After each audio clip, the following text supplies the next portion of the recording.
Hello, hello, hello. Welcome to Ignited Tea, our weekly chat where we talk about different things that impact your life so that you can break down barriers, get motivated, and achieve those results, live the life you desire, deserve, and crave, and soar further with more confidence with self-care and fitness as the foundations for all of the amazing things to come in your life. Welcome. I'm Rhonda Kennard, your ignited and fiery life coach, and welcome to Ignited Tea. If you haven't been here before, welcome. If you're watching the replay and this is your first time seeing this, thanks so much for tuning in. Let's turn off our theme music. Yes, we have theme music. Let me turn that off for a second. All right, we'll play it one more time. So yeah, if you haven't been here before, we come on, me and others, we come on every week. Definitely I'm here every week. And I come in and I talk about topics that are important to your growth, your development, your happiness, your success, and your fulfillment. I get a lot of these topics from my clients, from conversations during the week, from business events, just listening to the needs of women and their families and things we can do to just be better, do better, give more, serve more, aim higher, right? Soar. And I come here after having pondered some of these things, or, if there's something that I found that works for me, I'm definitely going to share it with you guys. And as a life coach, self-care and life coach, and this is my passion. I'm just turning the music off. Just pouring life and motivation into others, and not just the woo-woo part. We just wanted to up that light a little bit, and not just the woo-woo part of it all, but also the practical application to your life, right? I believe that we definitely have to stay motivated. We have to have those scriptures and those quotes that when we see them, we're like, yes, this speaks to my spirit. But I also believe that the moment something speaks to your spirit, you are required to act and take action. And so not only do I want to be someone who brings a message that speaks to your spirit, but I want to empower, encourage, and motivate you to take action, because the speaking of the spirit, right? Listening and knowing that something was meant for you, that message hit you right smack in the middle of your heart, right? That's great. But then the requirement, once you get that message, is to go out and do, to go out and perform, to go out and act. And so my role as a life coach, as an influencer, as an author, as a writer, in all the ways I show up on those platforms and in those ways, is to empower you to act, right? A lot of the people who tune into these types of videos, you are somebody who is success centric. You have a lot of success already. Sometimes you don't realize how much you do. You have so much success already. You're passion driven. You have a heart for service. You want to lead. You want to empower people. You have big goals, big dreams, right? You have a lot of ideas. But what happens a lot of time is we stop with the action. And so my goal is to not only tell you things like today in our topic about 3 ways to ask for help without feeling like a failure or that you're unworthy, right? I don't just want to talk about, why we don't, but I want to give you some ways to change your mindset, to break down barriers and those limitations that a lot of times we put up ourselves based on what we've seen and many times what we've experienced. But the new you, the next level, is going to require something different. It's going to require you to think different, to be different, to serve different, to be around different people, and to accept different things so that you can move forward in a new and different way. What may have served you 5 years ago, last year, 10 years ago, what you may have been doing when you were struggling, right? Struggling to survive is not the same way you need to operate in your day to day when you're not struggling to survive. Some of you are acting like you're struggling and you have that behavior. And the reason you can't move forward is because with that mentality, that lack mentality, you can't achieve abundance, because once you get it, you won't know what to do with it. So a lot of the reason why we're stuck, and a lot of the reason why we can't seem to make our way to that very next step and then sustain it when we get there, is because of mindset. So all of these videos at the end of the day are challenging you to think different so that you can have that amazing, extraordinary, different thing you are aiming for. Okay. So that was a little bit about me. If you come in, even if you're watching the replay, go ahead and leave your information in the chat. I always like to know where people are tuning in from, who you are, where you're tuning in from, and how you heard about A Life Ignited. Did you just stumble across a video? Were you watching another video and this one popped on right after? I'm always curious. Did someone tell you to come meet us here? Did you see it on LinkedIn? Share that information. I'm always interested to know how people found A Life Ignited, and you're a fiery coach. Okay. So it is ignited tea, and I have a confession to make. I did not make hot tea. I did not want to be late. These are very important to me, and I wanted to show up on time. But what I did find on my desk is a Diet Snapple from last night. And it's not warm here. It's been pretty cold. So I'm going to assume that if I take a sip of it, that everything will be okay. And instead of, possibly making myself sick, which I honestly don't think I would, I also have my water, which I always have because, as you know, I drink water all the time. And if you don't know that, make sure you are following me on Instagram at Rhonda Ignites, and then also on Facebook, Rhonda Kennard, A Life Ignited. And if you're out on LinkedIn and you want to have a productive, professional connection, please look me up, Rhonda Kennard, Kinard, and you will find me out there. Okay. So again, thanks so much for being here. And if you're watching the replay, thank you for stopping by and saying hello and wanting to see what this is all about.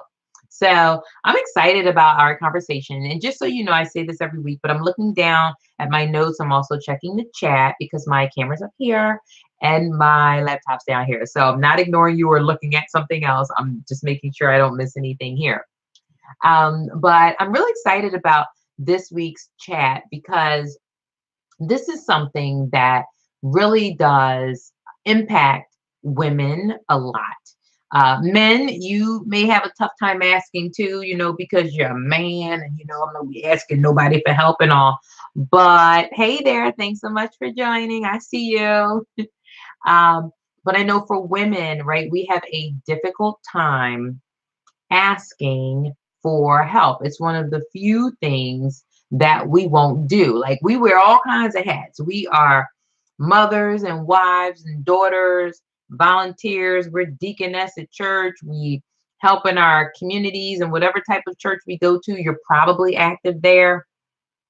You help with the kids in the neighborhood. You have other family members. You have a job. You're probably the person at work. You help with the parties and snacks. And, we do all of these things. We take on all of these roles. But the one thing we will not do is ask for help. And, I have a team of beautiful women. I'm on a women's board, and I have a team of 5 or 6 amazing, phenomenal, brilliant, seriously brilliant women who are on my committee, and they're all leaders in their own right. What I notice is that when there comes a time, not very often, where someone has finals for their master's degree, and they're working with the governor, and they have a special event, and they're a mother, and they're a daughter, and they're this and they're that. And by the time they ask for help, listen, the email is just like, Rhonda, oh my gosh, I really need help. But then it's all these things about, normally I don't need help and I can manage everything. And the email itself just sounds so intense. It sounds so busy and stressful. And, I'm always like, listen, don't ever take on all of these responsibilities and feel drained and overloaded and overworked because you did not want to ask for help. And they're just a couple examples. I know hundreds of women that won't ask for help. If you're a woman and you're on the chat right now, I mean, are you someone that will ask for help, or are you like, I'm going to try to do it all till my hands and my face fall off? I will pull my hair out. I'll have one strand of hair left before I ask for help, right? So many people are like that. And listen, confession, hello, I'm Rhonda Kennard, and I'm a recovering didn't ask for help woman.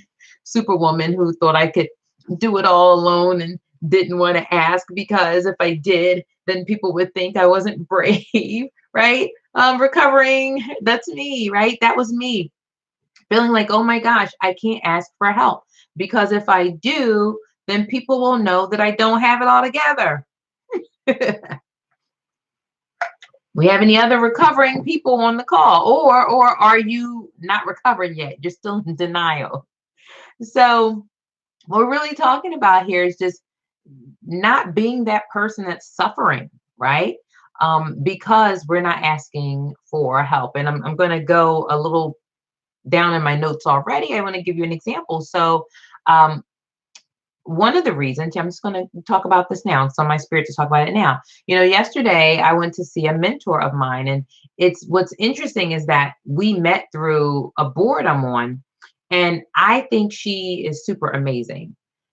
And so everything I wanted to do around this really amazing woman was like no less than amazing. I didn't want to be, oh, Cynthia's still recovering. Okay, well, hopefully you'll get some nuggets out. Not hopefully, you will get some nuggets out of this live chat we're having, Miss Cynthia, so that you can recover and sustain recovery. Okay. But yeah, so this mentor, her name is Michelle, and she is fantastic. And she's at the top of her game. She holds almost very close to what could be a political position. Um, and so just wanting to be around her, I wanted to always be on my A game and like, yes, and I don't want to make mistakes. I don't want to sound dumb in front of her. Everything I do, I want it to be in excellence because I respect and admire her. What was interesting is that she respected and admired me as well. And, I knew that and she told me that. So now there's like this, not that I knew it at the time, but there's this pressure to maintain that level of she respects me. So I don't ever want her to see me any different way. Um, but in the course of us getting closer and building a relationship and having similar interests and being in a book club together, we, let down some of that guard and just became two normal women, but still, I respect this woman, right? So I don't want to seem like I don't know anything and I want to seem like I got it all together.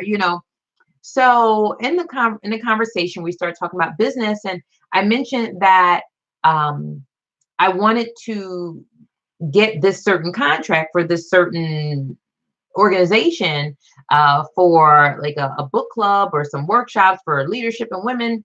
And she could hear in my voice because I was scared to say I just struggle with that type of proposal. I didn't want to say it, right? I didn't want to ask because asking would mean that I don't have it all together and this woman admires me. And I don't want to be like, oh, I don't know how to do that, right? Oh, I don't know how to do that. But she heard it in my voice. So she sends me an email. She says, if you don't mind me asking, or if you don't mind me offering, I can help you with that type of proposal because those are the ones that I get. And I know what they should look like to be approved. I know what the sequence should look like. I know what the emails. And I'm like, oh my God. So I write her back, I'm so glad you asked. And yesterday I met with her. We spent 3 hours together and she gave me all this priceless information. But I think about what I would have missed out on if I was too proud, or even not even as vulnerable as I was when I kind of talked about struggling in this area. And, part of the reason, ladies, I'm going to make an assumption that it's ladies on here live now. If it's not, correct me, say, excuse me, miss.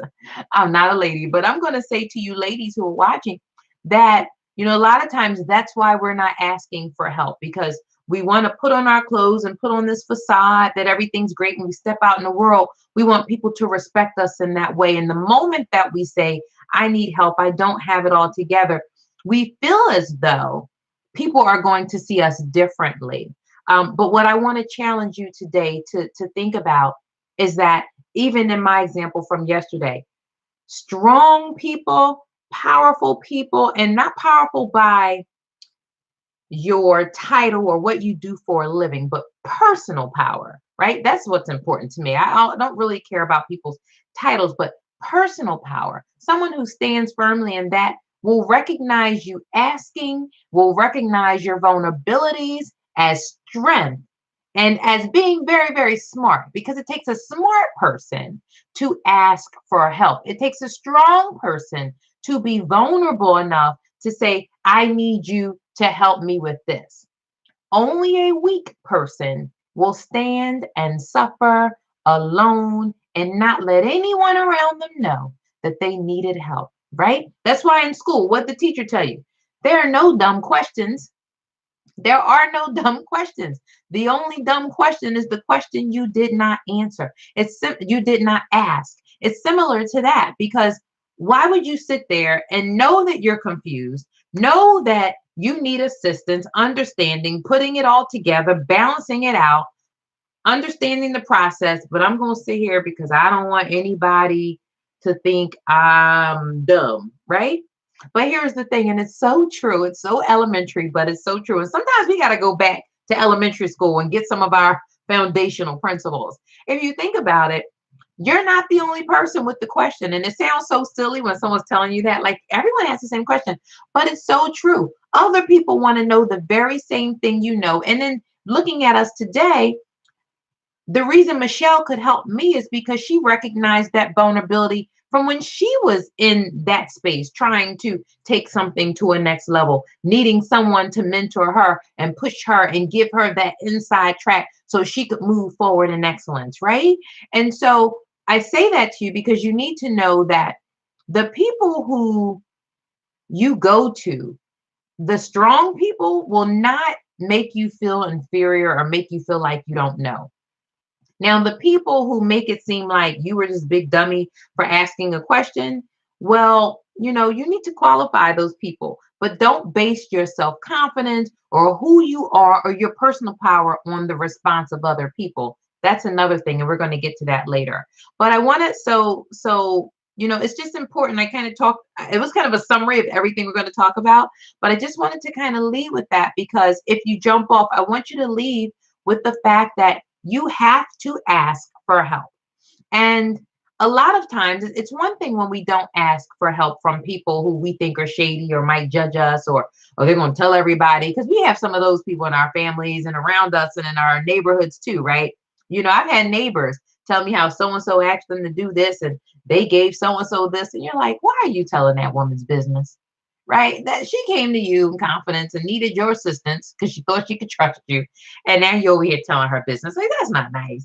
But we have those people, and they're here to stay. It's nothing we can do.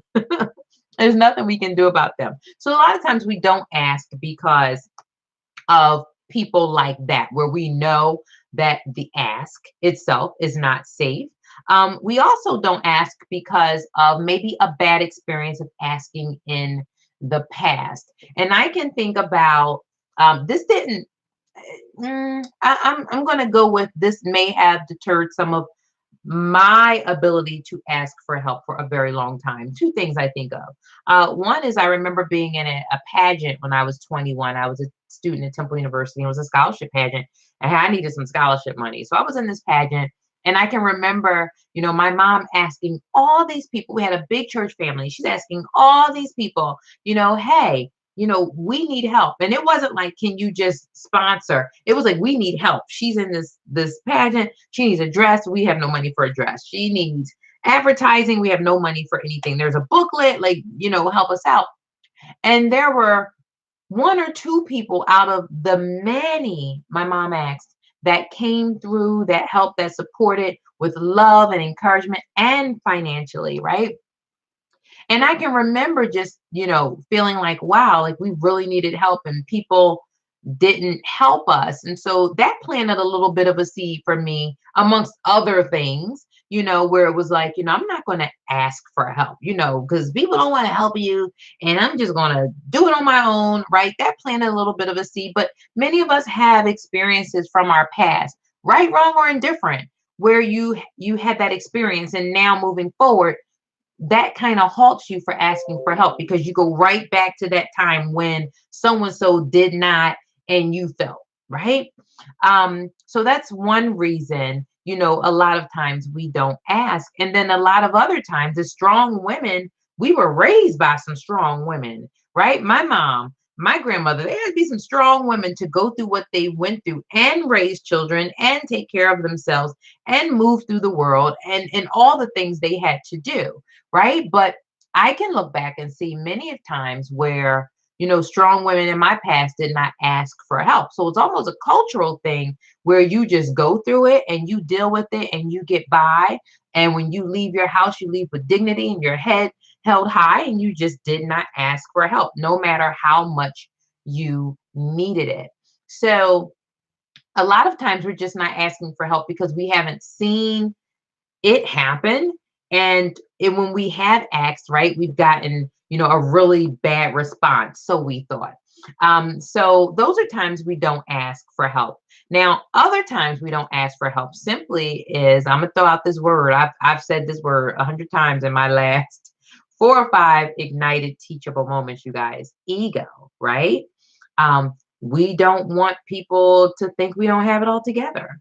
And it's such a fallacy to walk around and have people think that we have it all together, because I'm gonna tell y'all a secret. Nobody has it all together. Nobody has it all together. Nobody is just breezing through life with all the answers, all their ducks in a row, completely organized, no problems, no issues, perfect skin, perfect body, eating healthy, going to the gym, perfect marriage, perfect kids, perfect job, right? No one has it all together. So in all of that, there are going to be pockets in your life. Now, you could have a whole lot of things together. That is absolutely possible. But in that, there are going to be pockets of time, moments in time, different opportunities that come about, like what I'm experiencing. And I had to go ask for, well, she offered, but I had to accept her help, right? I could not say, oh, I want to seem like I got it all together. I had to ask for her help, take her offer, right? Because there's a pocket of time where I'm trying to do something special. It requires something special. Now, I could do one of two things. I could struggle to try to get the information myself and then look like I got it all together to her. Or I could say, thank you, Sister Queen. When do I need to come to see you? And I'm bringing lunch and cupcakes and sparkling wine, right? So, we have to just stop thinking that asking for help is diminishes us or makes us look like we're not smart. Okay. Another reason we don't ask for help, if you guys are who are on live, absolutely. If there are reasons why you don't ask for help, put them in the chat. What are some reasons you don't ask for help? Let me share a couple others. I did some research. I looked up the top reasons that we don't always ask for help. And let me find that on my notes here. Um, I don't feel, oh, this is a good one. I feel obligated to help them in return. Now, I'm going to touch on that in a moment. That's necessarily not a bad thing, but we're going to talk about that in a moment. I'm not that important. Some people don't ask for help because they feel like, well, you wouldn't have time for me. I'm not that important in your life, so why would I even bother? So I'm just going to struggle and not know it, right? Again, it's a barrier that you've set, right? And this talks to your self-confidence. We're going to talk about self-confidence in a moment, because when this is why I believe in self-care. Let me just detour for a second. I am such a big advocate of self-care. If you are on Instagram, if you're not, get on and follow me at Rhonda Ignites. Also on Facebook, Rhonda Kennard, A Life Ignited. I talk about self-care all the time, all the time, all the time, because I believe that everything you do in life, and I mean everything, from how you approach your business, how you approach your work, how you approach people, how you look at yourself in the mirror, how you drive, how you speak, how you talk, how you interview, how you excel, how you love, how you give, how you serve. It all starts with self-care. How you connect and commit to the biggest, grandest, boldest, most healthiest version of yourself, right?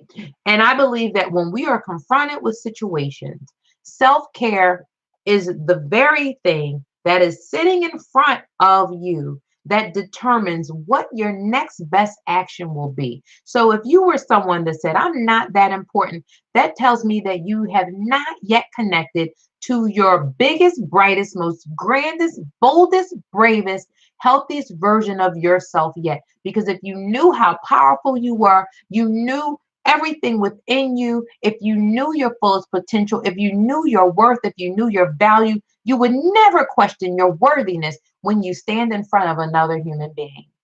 So if you're someone right now who's saying, well, I'm not important, why would they help me? Let me tell you something, because they are a person just like you. Because before they were that person that you admire, before they were a millionaire, a billionaire, a successful entrepreneur, a wonderful mother, wonderful example of a wife, business person, person who has peace, has a great body, whatever it is that you admire about them, before they were that, they were a person just like you, looking for answers, searching for clues, doing research, feeling a little, oh, am I worthy? Am I not? So they understand that struggle. But before all of the accolades, they were just like you, a beautiful, brilliant person that just went up, took consistent steps, continued to achieve goals, and now they're at a point where you admire.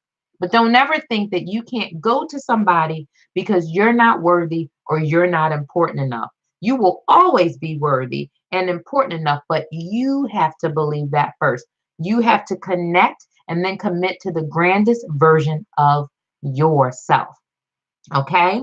So, this is a big one here, you guys. And then we'll move forward. Let me see if you guys put anything in the chat here. Ooh, ooh, ooh.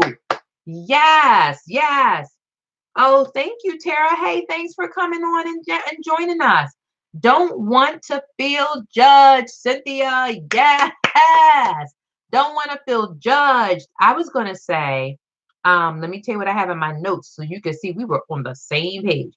I don't want people to know how bad it is. Why do you not want people to know how bad it is? Sometimes it's because you don't want empathy, you don't want people to feel sorry for you, but most times it's because you don't want to be judged. Oh my gosh, if I ask for help, these people are going to judge me, they're going to talk about me. I have had to realize in my life, let me tell you something. If I went to Michelle, now she offered, but say she didn't, and I said, no, this helped me. And I got help from her. And then she went on and told all her colleagues and other people on the board that Rhonda didn't know how to do this basic stuff. And I can't believe it. Let me tell you how my purpose is not tied in that conversation. Let me tell you how, if she had the answers and she had the expertise, the wisdom, and the knowledge, let me tell you who I'm going to go to, and I'm going to get it. Now, what she does with me being vulnerable, what she does with my secrets, she's got an answer for that, not me. But if God allowed me a straight line to a person who was willing to help, and she decides to judge me, that is her problem. You know what? I'm going to get this information. I'm going to be thankful I got it, and I'm going to keep moving. And let me tell you, what she's doing over here no longer bothers me. But I also believe that the people that need to be in your life that will not judge you are the ones that will be planted in your space. Out of nowhere, Michelle came along and said, if you don't mind, can I help you? Right? I did not ask her for that. Right? And this is something I have needed. And there were other people I could get that from. Miss Cynthia, you know that there's somebody I could have gotten that information from. But to your point, I didn't feel like my vulnerability was safe there. So I took it to a certain point. And then guess what God did? God said, okay, I see why you acting like you acting, because we can't trust her with your valuable information and these vulnerabilities. They might end up on Facebook. Okay. So I'm going to bring you somebody else who ain't on Facebook, who believes in you, who respects you, and who honors you. And unfortunately, as much as I want to say get the information anyway, we do have to have that discernment. Are my vulnerabilities safe here? But if you are in, I will still say, if you are in a desperate situation, I'm a strong believer that we can't worry about what the other person does, right? If Tara sits here and she says, Rhonda, and she spills some things to me and I help her, but then I just can't hold it. I got to go tell my friends, oh, Miss Cynthia, let me tell you what Tara did. Then shame on me. And let me tell you something. My life will have consequences and repercussions because I did not honor Tara in that moment. I did not honor her vulnerabilities. I did not honor her journey, and I did not honor her as a woman. So gossip and people judging, oh, I believe that goes noticed by the Most High. And while he's noticing and worrying about it, we can keep moving in our journey and with our goals and our passions and our purpose over here. Unfortunately, yes, Miss Cynthia, we do have to worry about people judging us. Don't want to feel rejected. Yes. Yes. Okay. We're just going to go to the notes at the very end. So I was going to talk about what happens when we ask and we get a no. Okay. So we're going to jump to the bottom. We're just going to lead where the conversation goes. And then we're going to wrap up with how to ask. Okay. So what about no's? Thank you, Tara, for bringing that up, right? With the understanding, this is what I have here. Now, let me tell you about some of these. These, again, these are all about mindset shifts. So sometimes I'm going to say things and your first reaction is going to be like, I'm not going to do that, right? and I get it, right? But when we're purpose driven, I feel a lot of times we have to let go of the petty, and not that it's petty like it means we're being silly, but in terms of our purpose and our priorities, some things are just absolutely petty. And when it comes to where we're trying to go, what we're trying to do, sometimes we just got to let the petty stuff go. Okay. And we have to think differently, because when you're always mindful of purpose and goals and where you're going, and you live, and I mean true intention, not I woke up this morning and I looked on Pinterest and I found me an intention and I read it and I forgot it in 5 seconds. I'm not talking about that type of intention. I'm talking about where you know who you are, what you want to be, who you are becoming, and that is your mission for the day by any means necessary, even if you only make this much stride in it that day. The step was this big. Some days you're going to take big, massive steps, and some days it's going to be that. But when you're walking in intention and purpose, it don't matter, because this and this and this will eventually be this, and this, right? So sometimes, we got to put away some of the ways we thought were, just direct um, annihilation of our character and our person. And when you walk in purpose, you have to ignore all that. I think about Martin Luther King. My first thoughts, Martin Luther King walking and marching and going through neighborhoods as a presence for a purpose, even with rocks being thrown at him. And this is great for um, Black History Month. Actually, this is a good Black History moment, and all the things around him, the yelling, the screaming, when it was time to integrate schools, and the yelling and the screaming, all the things that people in the civil rights movement had to endure, but they were just strictly worried about purpose. They were not deterred by people, and God only knows the awful, horrific, horrendous, terrible things they had to hear. Because right now, if somebody walked up to you and said, "Hey," you'd be like, "Excuse me," right? But imagine mobs, angry mobs of people who hate you simply because of the beauty of your melanin skin, right? But walking in purpose, it was like, I'm on a mission. I'm moving forward, literally, physically, emotionally. I'm moving forward. None of that even matters. And so as you walk in purpose and you get these no's, right? You're going to have to understand that no is okay, because your no is just simply saying, I need to redirect you over here, right? Sometimes we're going this way and we're looking for the yes, right? And that person's like, no, I can't help. Then we get mad at them because we feel like they're the reason that we can't move forward. They're the reason that we're stuck, right? This is why I can't do whatever, because they ain't going to help me. Nobody's going to help me, right? It's not that nobody's going to help you. I need to redirect you over here and walk down this path. And that person's going to have your yes. With my proposal situation, I was over here. This person looked like a clear yes.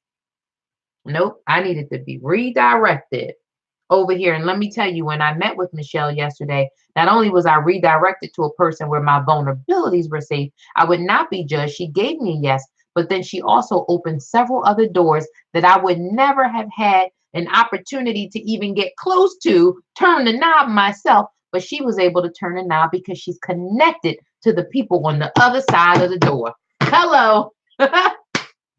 Hello. So let me get back to Tara. Let me get back to that. Let me look at my notes here. So a no is okay. And we have to be okay with a no and no longer see it as rejection. See that no as okay, not from you. Okay, I'm still walking in purpose. I'm still going to get the help I need, just not from you. So yes, sometimes we don't ask because we're not comfortable with no. We're also not comfortable saying no to people. And I believe once you get used to saying no, setting boundaries, being very clear about what you can and cannot do, when you hear a no, it won't scare you or make you stagnant or stop you in your tracks. And it also won't have you mad at the person for saying no. Okay, I have had plenty of practice over the past couple years in this line of work I'm in, humbly and happily telling people, no, I cannot service you that way. I cannot go there. I cannot do that. I cannot promote your protein shake. I cannot promote your dance studio. I cannot promote this. I will not do that. This is not what I want to do. Right. But because I understand where that comes from, it's not personal rejection. I have people on Facebook every week ask me to promote some kind of health and wellness pill, shake, something, okay, every week. And it's interesting when I say that's not in line with the vision I have for myself or my business, right? 99% of the people are like, okay, that's fine, but that's okay. And you can hear the tone, it's like you can feel the heat coming out of my laptop. And then those are people who, when they hear no, they're going to feel rejected and they're going to feel like, oh, that person, I'm mad at them forever. But I want you to begin to exercise your own no's, standing firm in them and understanding that you have boundaries. And when you have goals and you're purpose driven, no's are necessary. I can't do everything for everybody. You cannot pick my brain during the day. I'm working. I'm trying to build a business. And then when I'm not working, I have children to raise and I have a husband to support. And I have a mom I got to talk to on FaceTime for like an hour a day. Okay. So I don't have time for everything and everybody, but I stand firm in that. Right. So now when I hear a no, I can understand that that person is standing firm in something that they want to be elevated in. They're standing firm in their purpose. Right. So part of, you know, accepting a no is being able to give a no and stand firmly and confidently in it, not feel bad and think about it for 3 days because you told the person no and they probably mad. Oh, when I see them in church, they're gonna act funny. They don't have to act funny. And again, we talked about this before. When people do what they do, we can't control people's responses. We're only responsible for our purpose, our divine assignment, and what we've been called to do. Okay, how you respond to that? Listen, you got to work on you. Okay, and I'm working on me. But you're absolutely right. A lot of the times we don't ask because we are afraid of the no. But I want you to start saying to yourself, no just means not from you. And understand that when someone gives you a no, they are simply expressing their own boundaries, their own values, and their own choices. People have the choice to say yes and they have to say no. And they don't have to explain. You don't have to understand it. All you need to know is that not from you. God is positioning me to get that yes somewhere else. And maybe if I travel down this path, it's not just the no, right? It's not just the no that we're worried about, but actually everything. I need you to go in this direction because on the way to that yes, you're going to stumble across this blessing, this answer, this clue, this resource, this financial increase. And then you're going to get the yes. And by the time you go through that door, you've got all the other things I was planning on you to have that are necessary for you to thrive and excel when you get through that open door from that yes, right? So when you do get a no, don't be focusing at the person you mad. Find out where you're supposed to go and travel in that direction to your next yes. Now, how do you know what direction to go in? Well, you know you can't go this way because the person said no. But all you have to simply do is keep walking in faith every day. When I realized that I wanted to have a certain type of proposal for a certain type of corporate contract, I didn't say, well, I'm not ever going to do it. Right? I kept talking about it. I kept putting it out in the universe. I kept praying for it. And because I was talking about it and it was out there, someone was able to hear it and then offer my assistance, right? And this all goes back to vulnerability, being okay to say, I don't know everything. Okay, I don't know everything. So let me quickly look at the time, you guys. Okay, so what is going on here? Don't want to feel rejected. Redirect it to the yes, yes. We'll try to keep in mind no is necessary and don't take it personal. Amen, you guys. Thank you for these comments. Absolutely, don't take it personal. We can't take it personal. People are trying to do what they're trying to do, move in their own lives, understand their own situations, escalate, elevate, get to new seasons and next levels themselves, right? And we can't make that a burden for them because we got our own agenda. You were supposed to say yes to me. Now I'm mad, right? So we're going to be examples of what it looks like when you hear no and when you have to be the giver of the no. We're going to be examples of that because so many times we see the examples, the bad examples, and this is why we're afraid to ask and we're afraid to, be vulnerable with other people. So before I talk about the hows, it was something I really wanted to talk about with you guys. Let me just make one other point here. Asking. Okay, this is something I wanted to talk about. Even in a safe place, right? People will say no. And as women, we've been conditioned to do it all and suffer many times in silence. But what I also notice is that sometimes we need help from people who don't even know we need help. But because we're such strong women, I'm going to make my point here. We're such strong women, we just assume responsibility of everything. So what I'm going to tell you today is stop assuming responsibility of everything. So let me tell you, one of the reasons my household works so well is because I stopped trying to do everything. And I realized that there are three able-bodied people in this house, okay? I got a 13-year-old, a 16-year-old, and a 50-year-old, okay? So no longer am I trying to just one little simple example, but you get the point. No longer am I doing four people's laundry and I'm sorting and spraying what is that stuff where you get the stains out of a man's collar, my son's shirts, Fantastic or Resolve. And then Lauren takes her stuff off inside out, and I'm doing all this, and I'm fixing socks, and then my husband will wear two pair of socks, and I'm taking socks out. Why am I doing all this? I am annoyed and frustrated, and it is time consuming, and I have other things to do with my time than sit here and play the maid. So you know what? Everybody participates in laundry. I simply asked. Everybody participates in laundry. And that's just one example of, sometimes we own a whole thing because we just assume it's our role to own the whole thing. You want dinner? Let me tell you what needs to happen. You take this out, you make that. Then I come up and I got the rest, right? But if I'm trying to do it all, it's too much. Even with finances, I mean, those are little silly things, but those are big things when you're talking about time and trying to manage your house. When it came to finances, I told my husband, I can't manage all of this. And just recently, he set up our accounts where now, because he couldn't see a bunch of stuff. And I was trying to manage it, and then I'm trying to do my business, and then manage the kids, and then manage the bills, and then manage it. And listen, I'm going crazy. I'm going crazy, right? He didn't know I needed help because you know why? Every time he sees me, I've got it together. Well, I'm going to stop acting like I got it together. And I'm going to start telling folk, I need help. I need you to step in here because I don't want to be stir crazy. And again, this gets back to self-care. If I'm crazy and stir crazy, then I can't be what you need me to be. So I need to ask for your help to free me up so I can breathe a little easier, so I can stress less, so I can calm down and then enjoy what I'm doing and not snap on folk and be so crazy all throughout the day. So I want you to start thinking about ways if you feel like, I do manage a lot and there is some help I could get, right?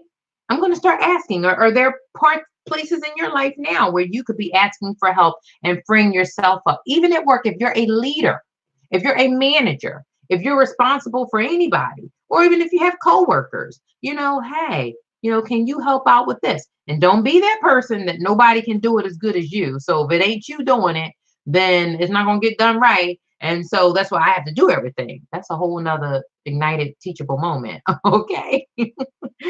But, with that aside, start asking for help. Free yourself up so you can do other things. Okay. All right, good. I was just checking the chat, you guys. So that's important for you guys to know. So let me just give you your three hows. I appreciate you guys being on. I honor your time. I appreciate you here. I respect you. I appreciate you. I'm going to let you go soon because I know that your time is valuable. Thank you so much for being here. And if you're watching a replay, hey, thanks for tuning in. So let me give you your 3 hows, right? These are your takeaways. Now, these aren't just, I heard it and I'm going to go off and do whatever. I want you to take one of these and I want you to intentionally think about how you can incorporate this into your life starting today so that you can have less stress, you can feel more organized, you can get help where you need it, understanding it doesn't diminish your shine. Because let me tell you this before I give you 3 hows. I was thinking of life coaching and how there are people who, I don't have a life coach. The guy at the gym, Paul, I call him the mayor of Planet Fitness. He asked me today, like, what does a life coach do? He said that, people who come to you, are they having trouble with life? I said, no, my people are fantastic, phenomenal, successful people who want next levels to achieve. And in order to do that, they need somebody to push them, empower them, keep them motivated, and keep them on track because they know that they can't do that and manage themselves and their lives. And they're already booming businesses and careers by themselves. So Russell Simmons has a coach. Tony Robbins is his coach. Lisa Nichols, Oprah Winfrey. We know who she is, right? And you can look her up. Does Oprah Winfrey have a life coach? You'll see 25 gazillion articles about it. Nia Long, Serena Williams had a life coach. These are just examples of people who said, I need help managing, getting to the next level. Again, asking for help, however, from a trainer, a nutritionist. It doesn't mean asking for prayer from your church family. It doesn't mean you're falling apart. It means that you want to stay together and you want to elevate, and you need these powerful tools underneath you, grounded and rooted in who you are and who you want to be, so that you can walk in purpose, on purpose, in motion towards your next level. So let's get to our last 3 hows. And then I am going to let you ladies go. I appreciate you so much. I said it, I'm going to say it again. Okay, so how to ask. Well, number one, remember why I kind of gave that one away. Remember that some of the most successful people in the world have asked for help in achieving their goals, finding clarity, and maintaining balance. So the next time you have that thought where you're like, oh, I don't know, nobody to think well, okay, first of all, who's the somebody? Because if the somebody is successful themselves in their own right, in their own way, they'll understand that you asking is the most brilliant, smart, extraordinary thing you could have ever done. And they will not judge you. Okay. They will not judge you. They will help you because as a successful person, they understand the road, the journey, and the path, and everybody needs help along the way. Number 2, asking does not dim your light. Ask with the utmost self-confidence, right? Self-care, connected and committed to your best, brightest, biggest, healthiest, boldest, bravest self, right? Ask with confidence and celebrate the other person's genius. Maybe even exchange a service that you're really good at, okay? And empower one another. Healthy interdependence is a good thing. So here's an opportunity in your ask to say, I know you're brilliant at this thing. Share this with me, right? You know how many people, hey, I know you're really good at tech, Rhonda. I know you're really good at the CRMs and putting things together. You do online courses. I've had people come to me and CEOs and retired old men, who do very well, but just don't know anything about technology, right? It doesn't take anything from this brilliant man. It just means, hey, can you help me? But now that person will say, but I can also help you in this way. And you can do the same thing. What are you good at that you can then help someone with, right? When I went to see my mentor, I didn't just show up and just say, give me all information and walk.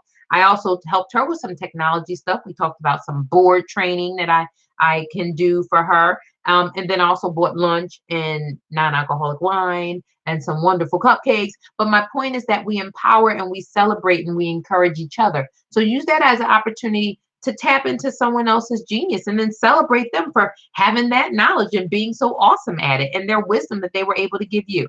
And number 3, this is so important. This is so important. Focus on your big goals. Okay. Dr. Martin Luther King Jr. focused. I'm not even worried about, and I mean danger. Ultimately, he gave his life for the cause of equality for all of mankind, all of mankind. Focused, right? There will be things thrown at you left and right, people not supporting, talking about you. Oh my gosh, I don't want to ask for help because let me tell you, ask for help because you are focused on the goal. And if asking for help allows you to be better, to do something better and frees you up so that you can just be a better individual in your team, in your family, in the world, ask for the help. If asking for help frees you up and you're not so bitter and mad all day, ask for the help. If and ask for the help. Okay. So your three things. Remember, most successful people in the world have coaches. They get help. They ask for help. I don't know this. How can you help me? They hire somebody to do things for them, right? And then they don't micromanage their employees if they're a leader or they're responsible for influencing other people or managing other people. Okay. Don't micromanage, trust, ask, and lead in that way. Lead by asking and trusting others to do the very thing that you're asking them to do. Doesn't dim your light. You're a queen. You're brilliant. You're amazing. You're extraordinary. You're unique. You're one of a kind. You're a rock star. You're a superwoman. You're loved. You're empowered. You're appreciated, even when you don't feel like it. These are the things you have to speak to yourself. I can tell you, but you have to let it go here, and you have to believe it. And you have to walk it and breathe it every single day. Nothing can dim your light. Nothing can dim your light. You are the light. Nothing can dim you. So when you go and you seek out help, be vulnerable. Vulnerability and your light, two different things. Nothing will ever dim your light. Don't be afraid to ask for help. And the last thing is focus on your big goals. Don't get so caught up in the petty. We talked about purpose and priorities. Don't get so caught up in the petty that you can't achieve your goals because you didn't want to ask for help because you thought somebody was going to think something. That's on them and shame on them. If they talk about you or make you feel a certain way, get what you need and you move this way. And they'll have to answer for the foolish stuff they did. But if it is a successful person, and this is where discernment plays a role, if it's a successful person, then you're not going to feel judged. You're not going to feel intimidated because they're going to love on you the same way they wanted someone to love on them when they were first starting out or they were where you are in the journey. Okay. So, woo, that is it, you guys. And just check the chat here. Okay. All right. Well, thank you so much for being here. I'm excited that you were here. Thank you for adding to this wonderful conversation. Again, your time, I appreciate it. I'm just so happy you were here to have this conversation. And definitely share in the chat or go out to Facebook, Rhonda Kennard, A Life Ignited, or just because you're here. This way you don't have to do any extra step. And let me know what's your aha takeaway from today. What are you going to do differently so that you can ask for help and understand that the smartest, amazing, most brilliant thing you can do is ask for help. Okay, so thank you so much for being here. Until next week, be motivated, be inspired, and continue to be a life ignited. Thanks so much for being here. Thank you, Tara. Have a wonderful, wonderful day and a powerful and positive rest of the week. Bye.